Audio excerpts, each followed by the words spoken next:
SUCV, the Battle of Brownsea, is an RPG mech game created using the VX engine, and was originally completed in May of 2012 by Proto, as a homage to the Southampton University Conservation Volunteers.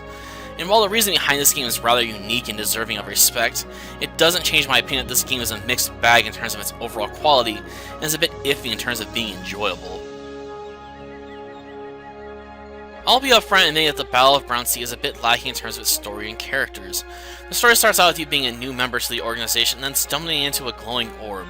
This orb then launches you into the future, or possibly a parallel dimension where sentient plants have taken over most of the planet and have systematically wiped out every human settlement they have come across. It's up to you, your friends, and the rangers currently occupying this version of the Brownsea to save the people on the island from these dangerous plants that need to be conserved to death. As I stated previously, the characters in this game are a bit lacking.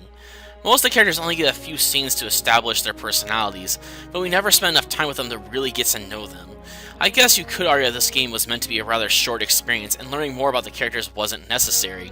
But at the same time, this lack of emphasis on the characters makes the game feel rather distant, and as if the playable characters are mere objects to slay other objects of little importance. I guess my point is the game needed more scenes like this.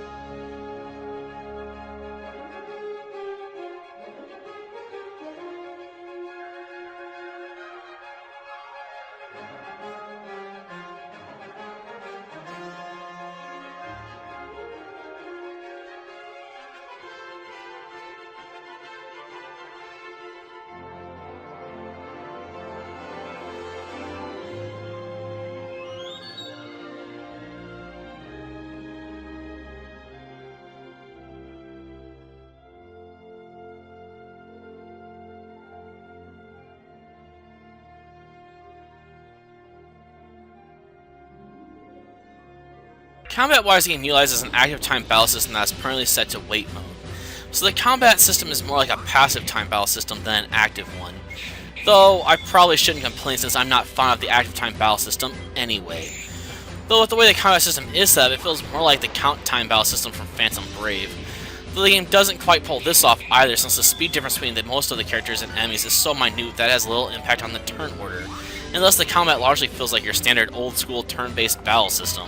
And while I like the type of combat system being used here, I must admit to finding most of the enemies rather lacking in terms of difficulty. Yes, I died a few times in this game, as my Let's Play can attest to, but my issues with those enemies could have easily been avoided if I was the appropriate level for the area, since all those difficult enemies fell apart as soon as I had a character with the close control skill. This skill negates all of the enemy status buffs, and without those buffs, the enemies just can't keep pace with my characters in terms of damage output. If anything, I'd argue the greatest weakness of the combat system is that only a small handful of skills are actually worth learning.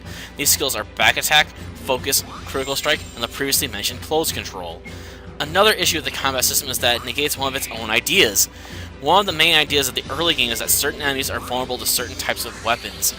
But this system is completely undermined by the fact that many of the weapons you'll begin using at the midway point in the game are good against just about any enemy you'll stumble across. And one final aspect of the game that you consider is the existence of conservation points and infestation levels. You can gain conservation points by defeating enemies in random encounters, which conversely lowers the infestation level of an area you are currently in. By spending your hard-won CP on defensive measures for the island, you can clear the various areas and thus beat the game. On the downside, the infestation levels are also tied to accessing the boss fights within the game. As such, it's possible to entirely avoid boss battles in this game if you wish, which makes the inclusion of the Cambridge Reaper early on in the game rather pointless, since you're not obligated to face off against it in a rematch to settle the score.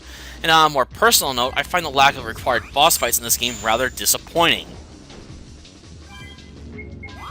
In terms of mapping, the Battle of Brownsea is a bit of a mess, but unlike a lot of other games, it can actually justify its color since it's attempting to accurately represent an actual physical location. On a slightly average and expected note, the various areas in the game appear to have been created using the standard tile sets that come with RPG Maker VX.